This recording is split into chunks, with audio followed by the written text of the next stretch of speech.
started. And I'm moving on to the presentation. Guys, do you see the first slide? Presentation skills. Do you see the first slide? Do you hear me well? If yes, then please send a plus.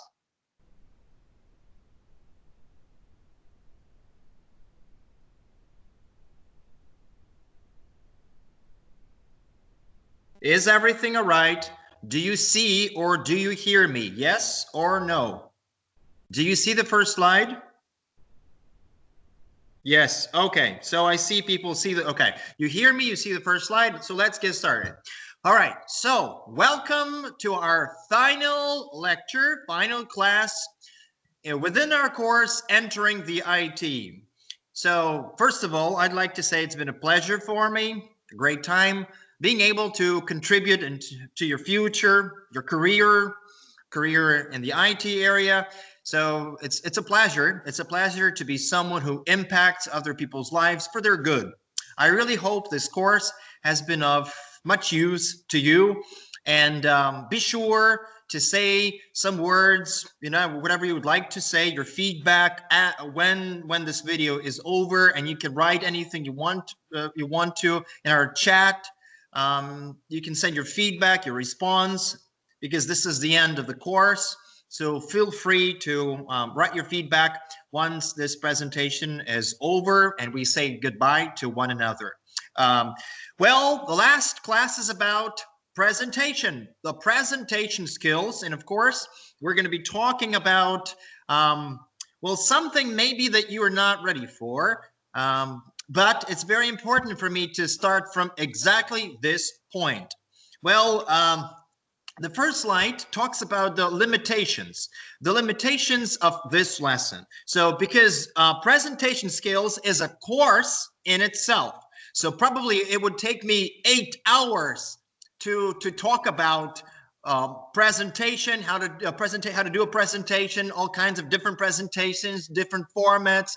But today we're going to be simply scratching the surface. So going like touching the surface of what we're going to be talking about today. Now, so that's why this lesson has a lot of limitations. This is what we're going to be talking about: the verbal versus nonverbal communication. This is the fundamental thing. We need to understand that before we get into the details, before we go to the details of the English language and which phrases and words we can use to communicate a message. We need to understand that words in reality are a very small part of a presentation. Listen to me, please. Words are a very small part of a presentation. So, and what do you mean? What are you talking about? Only a small part. Well, I'll explain that a bit later. So then we'll talk about the structure and slides layout, a bad slide versus a good slide. Then this is the linguistic part, the linguistic aspect, functional vocabulary, how to start a presentation, what phrases to use during the introduction, main points, and the conclusion. And then some cohesive devices. What are cohesive devices? These are the linking words that you use or phrases that you use in order to move or transition from one point to another point. So some good vocabulary for you. Okay, so what are we starting out with? I believe in actions, not words. This is a very common expression. I believe in actions, not words. What does it tell us? That actions speak louder than words. Our words, for example, we can be very nice, very skillful at choosing the right words. Our grammar is good, so we basically do not make any mistakes. But our body language, our eye contact, our gestures tell the person listening to us that we're probably trying to say something totally different. We can speak correctly, but without showing any interest in this conversation. See? So in reality, communication is verbal and nonverbal, and actions in reality speak louder than words. So what am I talking about here? Here is a publication by the NATO Program for Security Through Science. See, this publication is titled Fundamentals of Verbal and Nonverbal Communication and the Biometric Issue. So see, let's listen to what this interesting publication speaks about, the NATO Program. Well, here are some references that this publication offers. It's about psychological researches. What am I talking about? Why are we talking about psychological researches when we have a class on presentation skills? Well, there is a very important and fundamental reason for that, because words are, again, a very small part of a presentation. So you can see by the way, I'm going to use my special pointer over here. You see last name, you see the last name Bird Whistle, right? Bird Whistle. You see Morabian and other people here. Well, basically, you will see right now that there are two different theories and two different calculations on the verbal versus nonverbal communication. Have a look.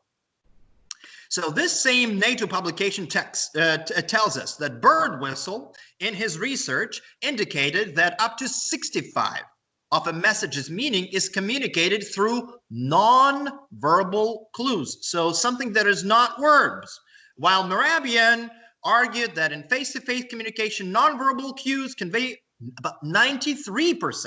See, 93%.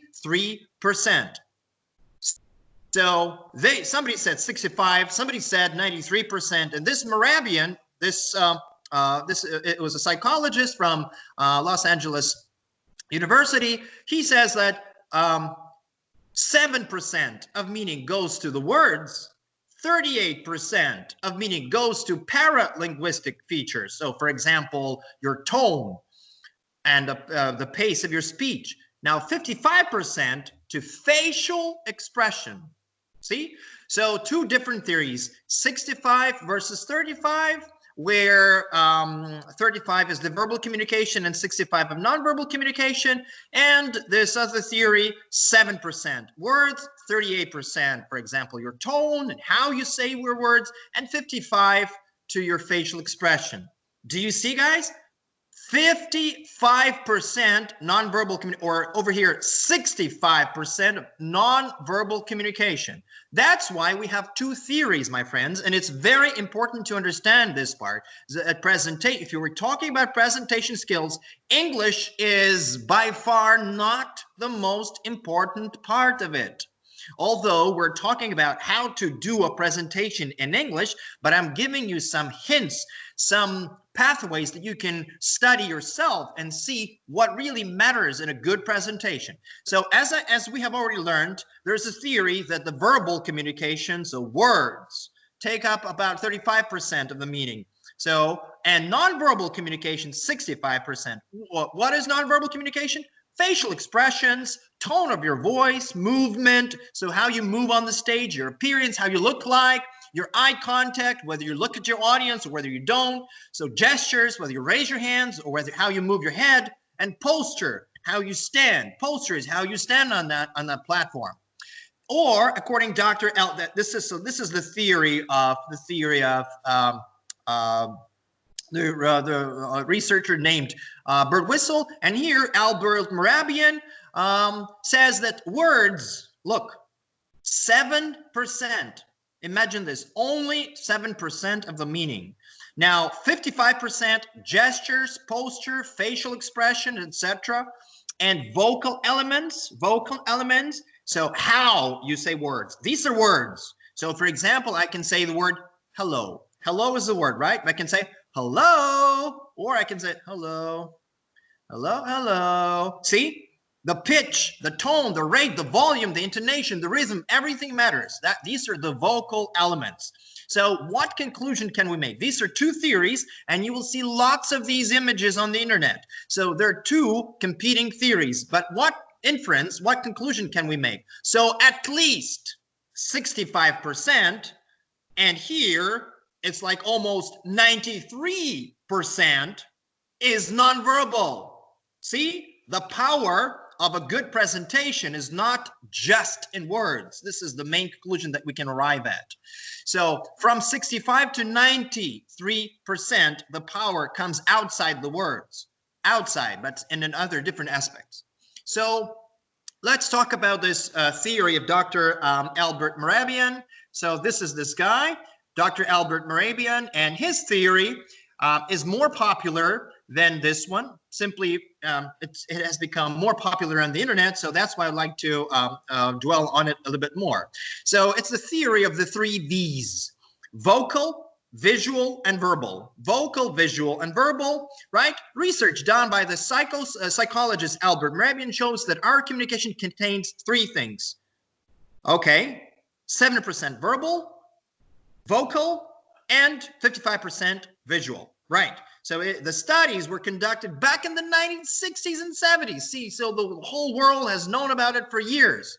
So and of course, if you watch TED, if you have ever watched presentations on the TED channel, you see how all these aspects, the vocal side, the visual side, and the verbal side, are taken advantage of to communicate some powerful ideas. The ideas worth spreading. That's the slogan of the channel. So on the basis of this research, in the world of presentations, there's a so-called 7-38-55 rule, or 7-38-55% rule. Elements of personal communication. See, that's the rule, and probably this rule can help us understand that the way we choose the words are important, but the way, see, the voice and the tone, the way how we pronounce those words is much more important than those words. And the body language is even more important. What business conclusion can we arrive at? How does it impact our business and our work? Here you go. Clients, do you see the same rule? See, the same rule. Clients will not remember clients will remember what you looked like more than what you said. Just have a look. So what you said, this is the blue part, it's over here. So in this case, it's not 7%, it's 8%, but it doesn't matter. So over here, see, that's what you said, okay? This is how you sounded, and this is how you looked. This is how you looked. Your gestures, your facial expressions, see, your movement on the stage, how you raise your hands, whether you raised your hands, whether you didn't raise your hands, what eye contact you kept. Maybe you were looking down all the time, and this is very bad for a presentation, my friends. If you just keep your eyes down because you're so reserved, you're so afraid to speak, this kills your presentation. So nonverbal communication is more important. So these are not my words, my friends. The point of spending the first few slides on this psychological research is just to give you some proof that in a presentation, the verbal is outweighed by the non-verbal. It's outweighed. So body movements, gestures, eye contact, facial expressions, tone of voice, deliberate silence. Deliberate's when you do it on purpose. For example, and now, ladies and gentlemen, please welcome. See, I'm making some pauses, deliberate pauses. Appearance, how you look like. Then the touch, how you move and what you touch there on the stage. And hand movements, right, very important. Mastery of nonverbal communication is important for several reasons. It enhances, so it like increases, enhances, or increases, and emphasizes the message of your speech, thus making it more meaningful, truthful, and relevant. And this is what you need. You need to communicate a meaningful, truthful, and relevant message. So, and again, it's not just the words. Maybe the words have a lot of meaning. Maybe the sentences are skillfully put together, but how you say those sentences is in reality more important. So maybe what you're telling is the truth, but because you're telling it in a way that is not meaningful, not influential, see, not memorable, someone who is your opponent and speaks in a more powerful way will win the debate simply because of the non-verbal communication, although you were right, for example. So it can communicate feelings, attitudes, perceptions. See, an attitude or a feeling, a perception without even probably saying a word. It's, for example, when we're talking about deliberate silence. See? So this is very important. This is Albert Mehrabian. And what did he say? The nonverbal elements are particularly important for communicating feelings and attitude. So what your personal attitude is. For example, when we're talking about some issue and you're suggesting something, you need to communicate an attitude. So for example, you can say, I disagree, or I think it's a bad idea to do this and this and this, and it's a great idea if we do this and this and that. So, and if you use hand gestures, if you keep an eye contact with the audience, you will sound more convincing, and there is a high chance that the people will follow you. So, especially when they're incongruent, we're talking about situations where they're inconsistent. If words and body language disagree, one tends to believe the body language. Listen to this, if words and body language disagree, one tends to believe the body language. What am I saying? For example, here's a typical sentence. I'm so happy to see you all, guys. Thank you for coming. See, it's a good sentence. The words are good, but the way I'm speaking those words tells that I'm not happy to see you. See, I wish I would not see you. So, but of course, hello guys, I'm so happy to see you all. See the difference in the tone and the pace. It communicates an attitude, and people believe the body language, the actions, not words.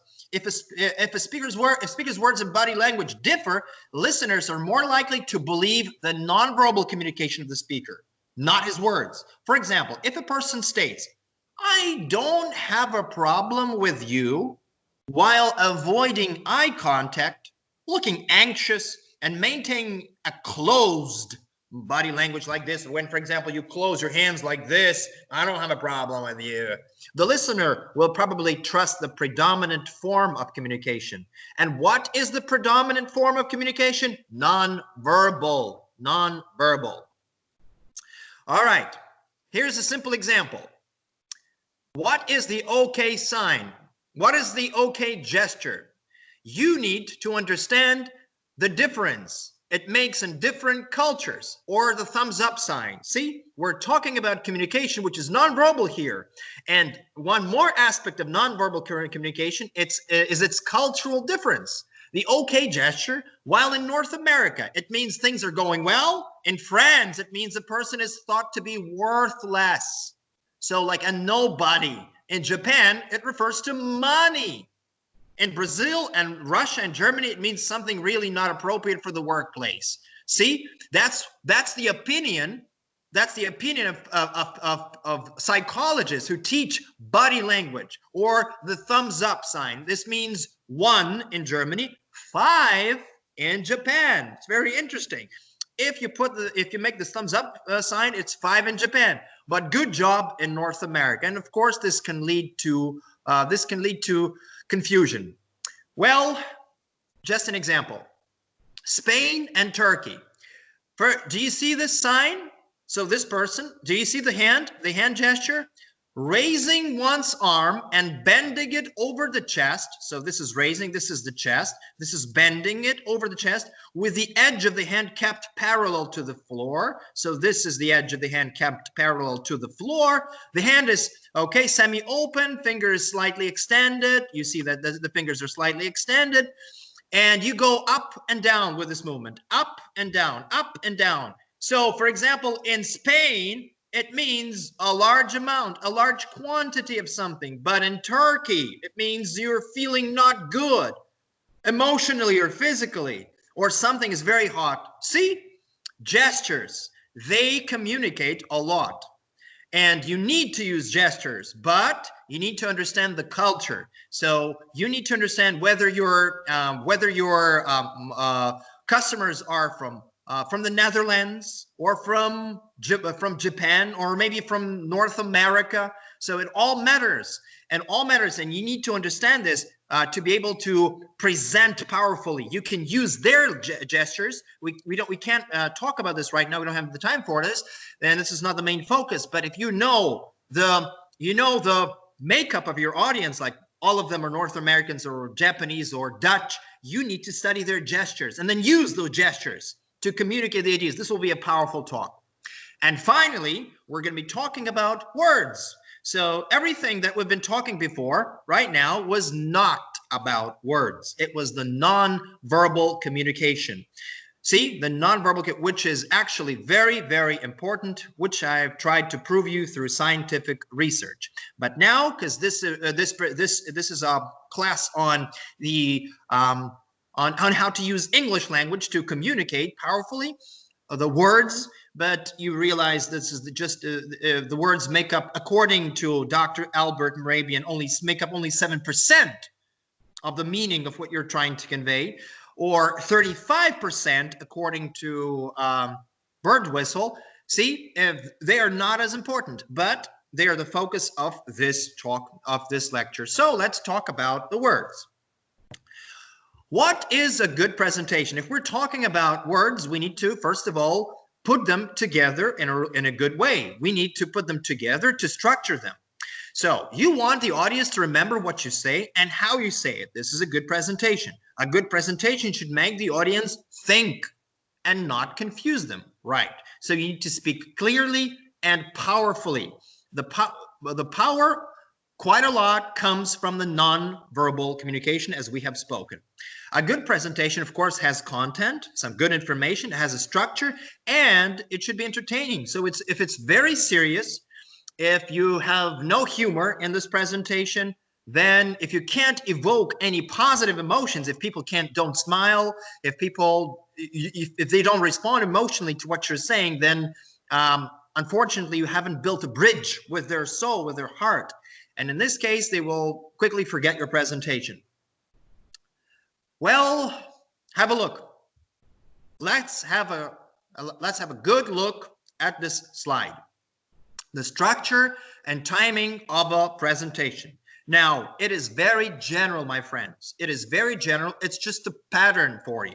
There is a lot of information written on how to structure a good presentation, different theories. So this is just a classic example of what a 20-minute presentation could look like. So why am I saying 20 minutes? So first of all, let's have a look at the 3 parts of the slide. How, when, and what. So we see the timeline. The first 2 minutes, right? You see the first 2 minutes are spent on the introduction. What is the point of the introduction? The point is what you're talking about. So it's what you're talking about is the second most important moment in the presentation. The second most important. So you will see what the most important part is a bit later, but this is the second most important part. So this is where you're saying what you're going to be talking about. The audience decides. See, and the pointer is showing you what I'm reading right now. The audience decides if they will listen to you within the first what? Read this. Listen to this. 15 seconds. The audience decides if they will listen to you within the first 15 seconds. So if you are anxious, if you cannot put 2 words together, if you're shaking, this of course is not impressive and you might lose the attention of the audience. You need to establish a connection immediately. Hello, hello, hello. My name is such and such. I'm so happy for this opportunity to share something very important with you. So, or something like this, see? Or, my friends, I have found a solution to the problem. See? Wow. This definitely grabs the attention of the audience instantly. I have found a solution. Here's what we can do. All right. So, at around 1 minute, they expect you to be getting to the point. To get to the point means to start giving the main idea, start producing the main information. So if not, they will start to pull out their phones, right? They will start doing something else. So within the first 15 seconds, we need to establish a connection with the audience to show them that the person who is speaking is worth their attention. Within the first minute, it's not about the person anymore. It's about the message. So you need to tell them the message that you want to talk about, right? So we've got this at 2 minutes at most for the introduction, and then the main point. So Classically talking, we can say that there can be 3 aspects of the main point. Maybe there are just 2 aspects, but if you make 4, or like maybe if you make even 5 aspects, probably more than 5 aspects would be already too much. But so the golden middle is the 3 aspects, or probably 2 aspects of some certain point. So you give these 3 aspects of the point, each with persuasive. Persuasive means convincing, means you give examples that make people believe what you're saying. These examples can be stories. People always remember stories, case studies, facts, statistics, bullet points, actions, quotations, charts, benefits. You know, I've been using all that stuff. I've been using bullet points. I've been using quotations, some charts, some graphs, photographs, all that stuff. So, and try for a mix of emotion and logic. So logic is facts, numbers. Emotions are photographs. See? Quotations, something interesting, something that reaches the emotional side of people. So, and you can see that the first aspect here, the first aspect takes up 5 minutes. Then the second aspect, more important aspect, takes a little bit more. So for example, it can be 8 minutes. Then again, 5 minutes, because the audience is it's already hard for the audience to listen to you. And then the conclusion. So studies of attention spans, an attention span, it's like an interval of time that you can spend on actually listening to the person without getting distracted. So studies of attention spans show that audiences remember the most information in the first 5 minutes. The most information in the first 5 minutes. At 10 or 12 minutes, it's time for a change. See, if you just keep on talking and talking and talking without changing the pace, without changing the idea of what you're saying, people lose attention. So the audience needs stimulation. What kind of stimulation? Some kind of activity, maybe a video or maybe a good joke. So you need to shake the audience. You need to do something to break the rhythm of your talk, to do something different. You need to change something in your talk, and then probably you can regain their attention. Now, starting at 15 minutes, the audience will be getting restless. What is restless? So they will not, so you know the word rest, right? To take a rest, to have a rest. Now, restless is when they don't have, they feel like doing something. They're not interested in the presentation. They want to do something else. So in this case, you need to make examples shorter and relevant to them. That's why we have only 5 minutes here within this 20-minute presentation.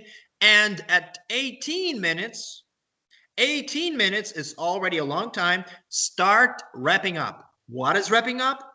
It's finishing. To wrap something up, the original meaning, of course, is to, for example, to put a present into a wrapping paper. You wrap this present up and you give it to someone, to your friend on his or her birthday. But to wrap up also means, as a phrasal verb, to finish something. So yes, 80 minutes, time to wrap up.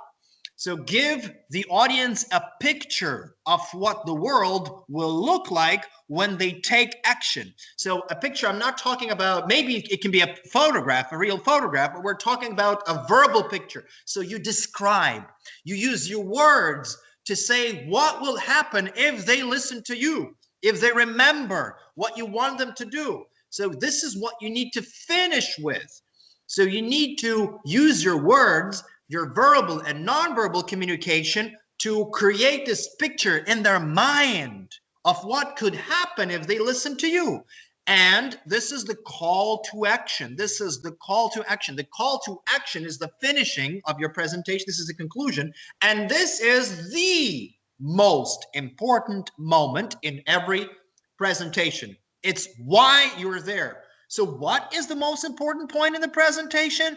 The last 2 minutes.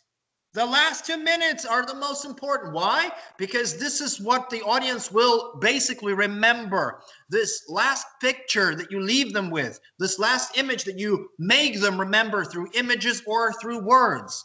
Okay, so this is like a structure and timing for a classic presentation. Of course, it's not something that is a rule of thumb. A rule of thumb is like a rule that is not officially recorded anywhere, but everybody follows. No, it's just an example. Just an example of a structure. Now, We have introduction, we have main aspects, and we have the conclusion. The most important part is the conclusion, the call to action.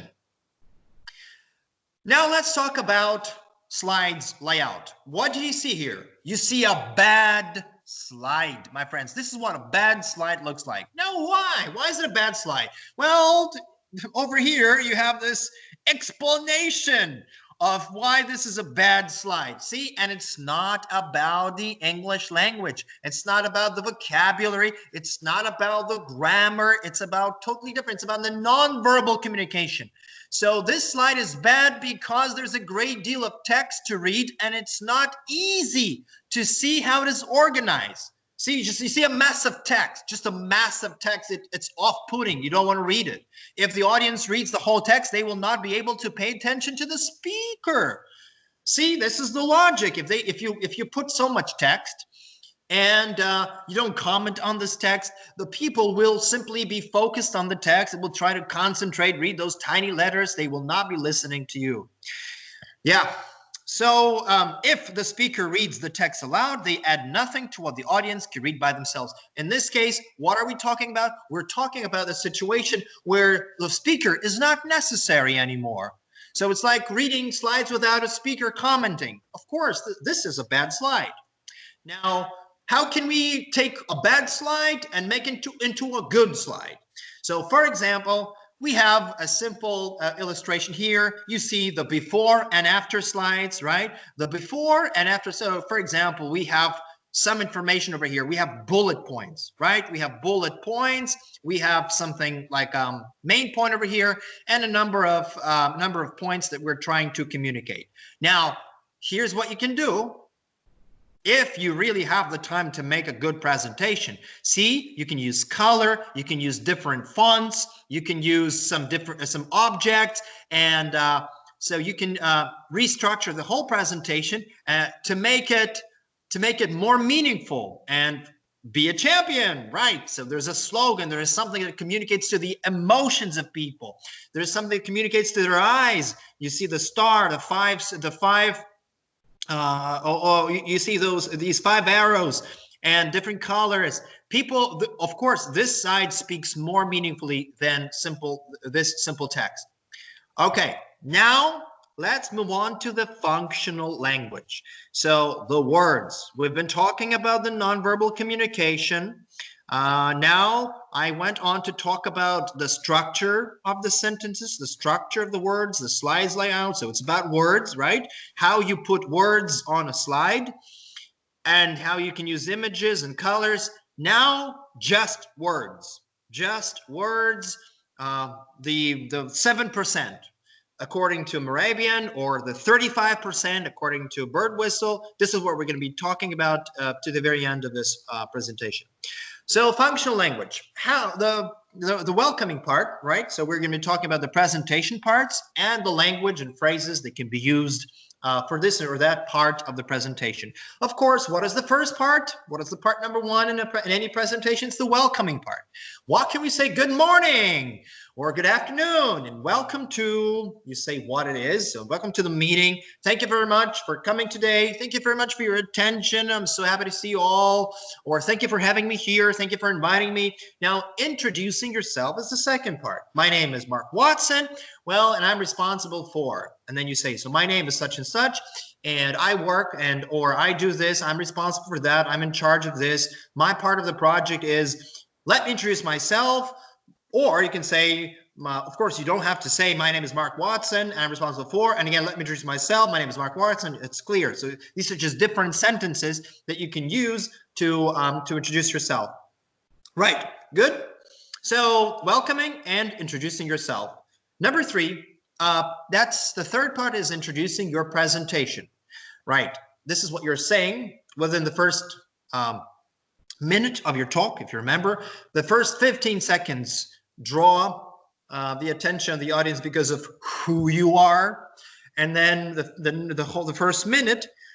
During the first minute, you must capture their attention not with who you are, but with what you're going to say. The purpose of my presentation today is to describe, to explain, to show, or you can say, in today's presentation, I'd like to show you or I'm planning to explain, or I'd like to cover 3 points. And you can use these nice expressions. By the way, these words are already called cohesive devices, and this is what we're going to be talking about at the very end of this talk. Firstly, secondly, and finally. To cover, right? You're talking about what you want to talk about. That means to cover, right? Number 4, explaining that there will be time for questions at the end. Yes, every presentation should have a Q&A time at the end. So this is why I end all my presentations with a slide. You know, I try to find some funny slides which say, thank you for your attention, you know, and yeah, and always make an opportunity for you guys to ask questions. You can write those questions down in the chat. So explaining there will be a time for questions at the end. If you have any questions you'd like to ask, please leave them until the end, and then I'll be happy to answer them. Why is it a good sentence? Sometimes when you're talking and you see a raised hand and the person wants to ask a question, and you think, and the person actually asks a question, and you say, and you think that answering this question can take your presentation into a different subject, you will go on a totally different track. You'll go off track of your presentation. So you can say, yeah, I'll definitely answer this question, but after the presentation during our Q&A session. You know what Q&A is, question answer session. So, or you can say, if there are any questions you'd like to ask, please leave them until the end when I'll do my best to answer them. These are nice phrases that you can use to kind of redirect the conversation into the way you want it to be. Because you know that if you start answering this question, it will disrupt the course and the dynamics of your presentation. But you can say these sentences even before you go to the main points. All right, starting the presentation. Very nice phrases to begin with, to start with. Let's begin by looking at this or that, or I'd like to start by looking at the data, statistics, you know, or at the number of ways how we can resolve a problem or something like this. Very nice to begin with, to start with. Now, a presentation is broken into different sections, right? You can say the main points, main aspects. Here are some ways of how you can, some functional language for you to start or finish a section of a presentation. So that concludes, and for example, the title of the section, that concludes the first aspect or the first way of doing that. That's an overview of that, an overview where I think that just about covers everything we need to know about the first way of solving this problem. Nice phrase. I think that just covers about everything we need to know about this. Now, beginning a new section of the presentation, now let's take a look at, you see, it's a transitional sentence. And it's very good if you know those transitional sentences, because it'll be easier for you to move from one slide to another when you know the transitional sentences. Next, I'd like to move on to, or proceed to, moving on to the next section. Let's take a look. Yeah, concluding and summarizing the presentation. Concluding and summarizing. Well, that brings us to the end of the final section. Now, if I can just summarize the main points again, or that concludes my presentation. Now, if I can just summarize the main points, I'd like to say, and then you give your main points. And I would like to emphasize this again, that the last 2 minutes of your presentation are the most important minutes. So it's when you summarize, you describe this picture that you want to be imprinted in the minds of the audience. You summarize the main points, the first, the second, and the third point, with a powerful conclusion, some punchline, to make them remember this, to make your words get into their heads. That's the main idea. Your presentation must get in the head or in the heads of your audience. Now, finishing and thanking. Thank you for your attention. Very typical way. That brings us to the end of my presentation. Finally, I'd like to finish by thanking you all for your attention, or finally, I'd like to end by thanking you all for coming today. See, it's like this sentence serves 2 purposes. You are thanking, which is always good to do, and you're finishing. You're indicating this is the end of the presentation. I'd like to end by thanking. So, or I'd like to thank you all for your attention and interest. finishing, and thanking. Now I have some extra things. So the previous slides were about the basic functional language that you can use to start your presentation, to continue, to talk about the main points, and to finish it. Now, some more information, some more functional language, nice phrases that you can use during your talk. Inviting questions. How can you invite questions? For example, you can use the first conditional. If anyone has any questions, I'll be pleased to answer them. See, the first part is in the present simple, and this is something that we talked about in the past. And the second part, it has the will verb. I'll be pleased to answer them. If anyone has any questions, I'll do my best to answer them. Or please feel free to ask them now. If anyone has any questions, please feel free to ask them, and I'll do my best to answer. Nice ways to invite questions. Now, referring to a previous point made, so this is something extra. We've already covered the introduction, main points, the conclusion, inviting questions. Now, these points 11, 12, and the rest, there's some extra information that you can use during your talk. As I mentioned earlier, or as we saw earlier, you may recall that we said, so for example, if there's a question and you think that this question from the audience has already been answered by you. When you were talking, so you would like to remind that you already spoken about it. So you may recall that I explained, you may recall that we said, or as we saw earlier. Now, dealing with difficult questions, right? Dealing with difficult questions, and every situation is special, is unique, but here are some nice sentences that you might want to learn by heart to be able to get out of a difficult situation where there's a question that probably you find difficult to answer. I'll come back to the question later, if I may. See, I'll come back to the question later, if I may. So for example, during a presentation, someone raises a hand and asks a difficult question, and you know that this will disrupt your presentation, take you on a different path. You say, I'll come back to the question later, if I may, during our Q&A session. Or I'll or will come back to the question later in my presentation. Or I'll or will look at that point in more detail later on. And please mind this, then in more detail. There is no in more details. It's always in more detail. Perhaps we can look at this point at the end, right, of the presentation, or a little later. See, so in this case, you are avoiding. What you're doing basically is avoiding a straight answer to this question. Now, cohesive devices. What are we going to be talking about? What are cohesive devices? Well, again, we'll be scratching the surface but I'm going to give you some good language material, something you can study in the future. So I'm just like opening a door for you, showing you something interesting that you might be interested in learning in greater detail on your own. Cohesive devices. Cohesive devices tell the reader or the listener what we're doing in a sentence and help to guide them through our writing, or in this case, if we're talking presentation, speaking. They signal to the reader or to the listener what the relationships are between the different clauses, sentences, paragraphs. Let's look at two examples below. Have a look, my friends.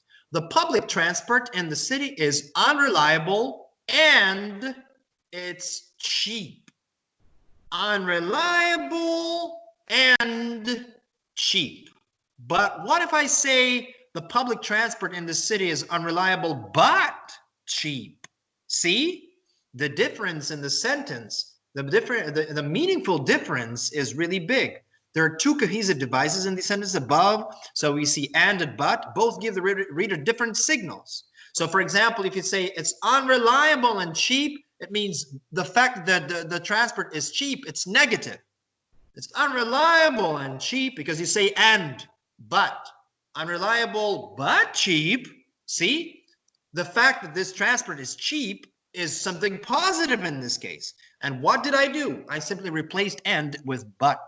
See, these are cohesive devices. They link ideas, link sentences, and they're very powerful tools to express yourself. Now, let's have some quick look at what cohesive devices are. Well, this is a slide which offers you an overview. I've got approximately 5 or 6 more slides which talk about cohesive devices in greater detail. But this I'm going to send you a PDF, of course, a PDF file of this presentation. But This slide simply gives an overview of different kinds of cohesive devices. So we're talking about sequencing. What is sequences? Sequencing first, second, first, or firstly, second, or secondly, third, or thirdly, subsequently, or adding furthermore, moreover, in addition, on top of that, see, on top of that, and or illustrating, for example, for instance, see, as shown by, or as illustrated by, or let's take that example. Right, so instead of saying, for example, 10 times, you can say, for instance, comparing, likewise, similarly, equally, in the same way, or qualifying. However, although, unless, apart from, so all these are good words. All these good words, so apart from that means except, or besides that. These are all good expressions that you can, but I've got some examples later for in our other slides. Contrasting, whereas, alternatively, unlike, on one hand, on the other hand, conversely, nevertheless, however. So all these are good sentences, good words and phrases that we use to link or transition from one sentence to another. So, for example, addition. See, this slide contains examples. Moreover, in fact, what examples? If you go back to our previous slide, you see these are just words, just words. You see that, right? Just words. Now, what about this slide? In this slide, we see some sentences which illustrate how we can use those cohesive devices. I'm not going to read them. You can read them themselves on your own. So, but let's focus on the example. For example, the children do not like one another. Moreover, furthermore, you can say, in addition, what is more, on top of that, or she hardly ever goes to the theater. In fact, she has not been for months. She hasn't been there for months. See, in fact, it strengthens the point that you're trying to make. Nice phrases to use during your talk. Now, but when you're adding something, so you're giving one fact and then you're adding one more fact. Comparison. Well, compared with, in comparison with, this is the same expression that we have in our language. Likewise means the same thing as similarly, in the same way. So, for example, I used to work 15 hours a day. In comparison with that, my present job is more like a holiday. Yeah, see, nice phrases, nice linking constructions. Contrast and concession. Concession, it's like when you kind of you can agree to a certain point with a person. He did not show anyone the papers. Instead, as soon as he got a chance, he burned them instead. See? On the contrary, you can replace it with on the contrary or in contrast or something like this.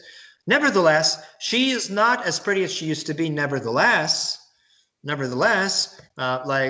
example, even though this situation, even though her beauty has changed, she's still a very attractive girl. Okay? Contrast and concession, or for example, enumeration. What is enumeration? Well, enumeration is firstly, finally, on top of that to begin with. It's how you structure a presentation by giving the points, the first, the second, the third point. So instead of saying 1, 2, 3, so of course we say the first or firstly, second or secondly, finally, or on top of that. Exemplification. What about exemplification? Exemplification is providing examples or illustrations. Yeah. So, for example, for instance, or let us take the case of to show what I mean. Yeah, nice example over here. To show what I mean. So, see, for example, let's take the case of the United Kingdom. Instead of saying, for example, in the United Kingdom, you can say, let's take the case of the United Kingdom. Nice expression. Inference. Inference, it's, for example, inference means conclusion, making a conclusion. He left the country the same day. In that case, he must have had his passport with him. So we arrive at a conclusion, right? In that case. Or, for example, the conclusion can be opposite. A very nice phrase is otherwise. You must get some more petrol, otherwise we will not have enough to get us to the next town. Now, what is otherwise? There's a Ukrainian translation of this, Ukrainian English translation of this phrase, in another case. Well, this is not natural for native speakers to say that, in another case. It's more of a translation of the Ukrainian phrase. But otherwise is natural. Otherwise, and it's a very nice word to use. So, for example, during a talk, you can say that the only solution that we can apply in this case is in such and such and such and such. Otherwise, we will have some problems or something like that. All right, summary. In all, comma, in brief, in short, in conclusion, on the whole, comma, right? So this is what you start a sentence with, and this sentence is the conclusion, the summary of what you're, remember the last 2 minutes of your talk, the most important part, to sum up. See, nice. So you remember, you can start your presentation with to begin with, and you can finish your presentation with to sum up. Yep, to sum up. So for example, let's read the last paragraph over here. The film has a very unusual plot with plenty of action, both the acting and photography. To sum up, this is a film you should not miss. See, on the whole, in conclusion, in short, in all, this is a film you should not miss. Good? Now, some extra vocabulary for you. So definitely when giving presentations in the real business environment, you need to talk about cause and effect, the results, and these are some good cohesive devices to talk about that. So accordingly, or as a result, consequently, very nice phrases. For that reason, right? For that reason. So for example, let's talk about the first paragraph. Most people were opposed, not oppose this, it's a mistake. Most people were opposed to the scheme on the grounds that it was too expensive. Accordingly, it is now being re-examined to see if costs can be reduced. Accordingly. So as a result of that, it is now being re-examined. Or 7 inches of snow fell during the night, blocking most main roads. As a result, traffic conditions have been chaotic, right? As a result, or hence, it's something like as a result. Again, some good cohesive devices to talk about that, to talk about the results. You can reformulate words. So what is to reformulate something? This is something that we use in our language as well. So for example, in other words, see, you're using these cohesive devices to rephrase, to say again what you've already said, but in a different way. Why? Because you want your message to stay in the heads of your audience. So towards the end of the party, he got up and danced on the table. In other words, he made a complete fool of himself. In other words, so you rephrase, or for example, it's this expression is very nice, to put more simply. To put it more simply, it was a waste of time and money.